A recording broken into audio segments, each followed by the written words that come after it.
Welcome to round 6 of Let's Buy an Abandoned Electric Motorcycle series, where we try to revive a non-running electric bike that has sat for over 2 years at a salvage lot because nobody wanted to convert themselves to being a fire crotch. Catch fire from questionable lithium-ion batteries that were in a wreck.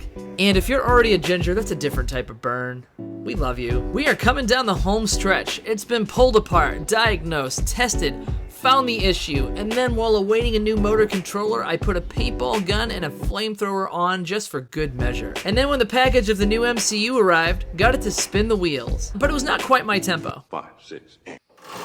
Not quite my tempo. Not quite my tempo. It's all good. No worries. Here we go. Ready? 5, 6, and. Here we go. Dragging just a hair. Not quite my tempo. So I had to press a magic button that communicates with the VCU and turn it off and on again because for some reason that solves 97.8259312% of all computer problems. And that reset it to enable sport mode, which got the bike to shred to the point that I skid marked Steve the garage floor. And now it's time to do some finishing touches and to answer the age-old question. Does it come in black? Yes, it's called the Dark Knight, not the Silver Knight.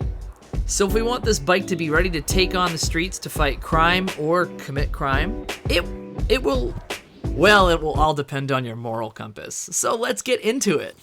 A small note to update, we have populated and depopulated electrons in this battery, which is just a very fancy way of saying that we have run charge cycles just to make certain that the pack is healthy and able to A, maintain holding a charge, and B, not have any issues or possibilities of some thermal runway. And honestly, it's now been a full month, and this pack has been taking a full charge. I have run it, and I'm confident that it is in fact okay. Replacing this module is not exactly the least expensive component on the bike. This pleases the battery gods. So for starters, we're going to clean up some aesthetics here. These are some simply threaded holes that were welded on for an additional rack.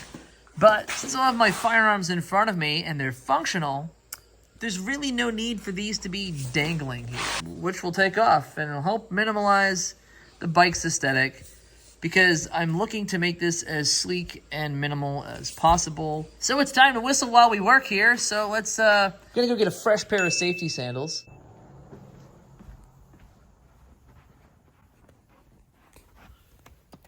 Hello, little basket cat. I see you're on another pair. Yawn.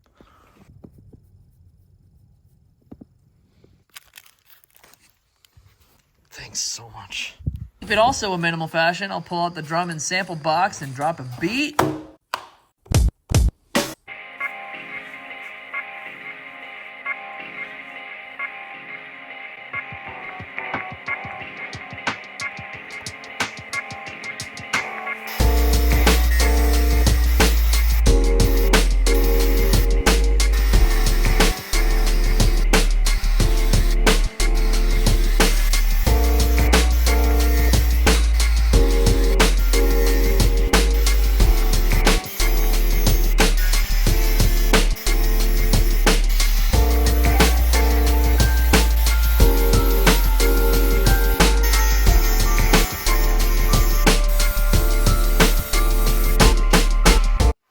Dropping these nuts. Just kidding, they're not nuts. They're just really simply threaded holes.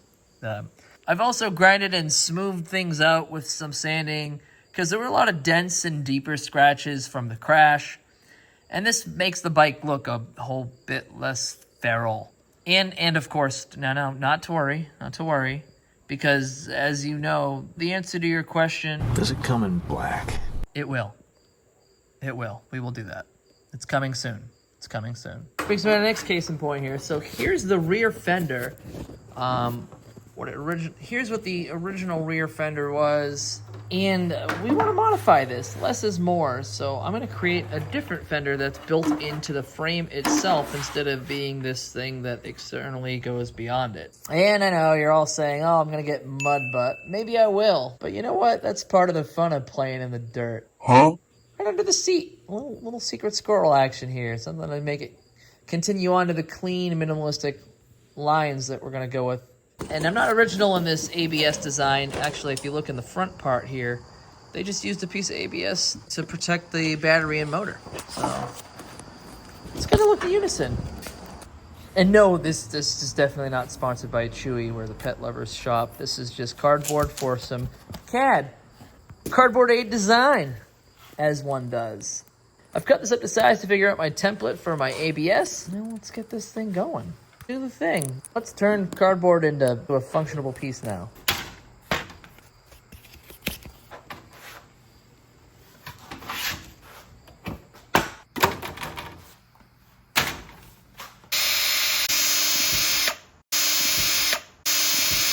Yeah, infinitely better, and this will be mud butt inverted.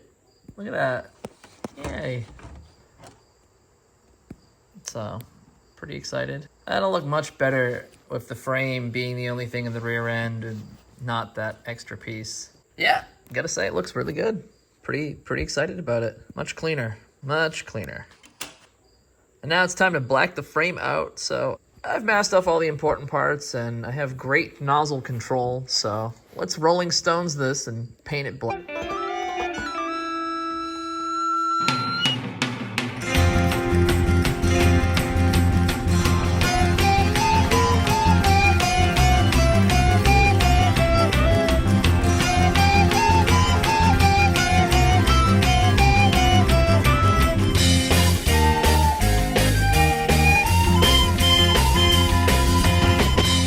Wow, primer in flat black looks Black. awesome. This is going off-roading and it needs a few coats of satin finish enamel because that cleans a lot easier and it can endure the beatings from the trails. So 3 days later. and look at that. It's starting to look complete. Gold anodized stanchions will definitely stay, but darkness imprisoning me everywhere else, yes. Absolutely yes. Oh, and guess what came in? Balls. Little balls. Little gel capsule balls full of paint. You know what that means? Let's test out our firepower here.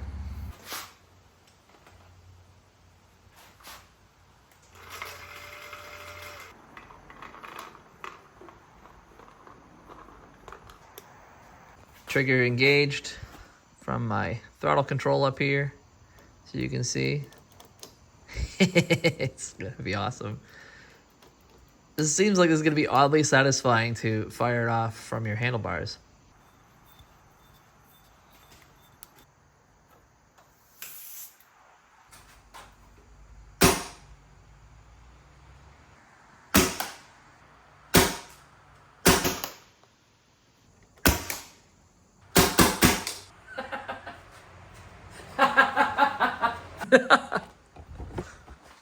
All right, I need to get some target practice out here.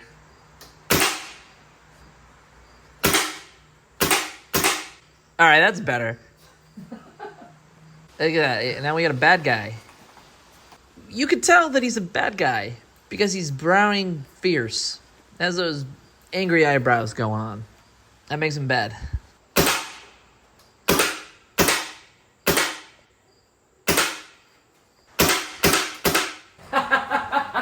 Pow, right in the kisser.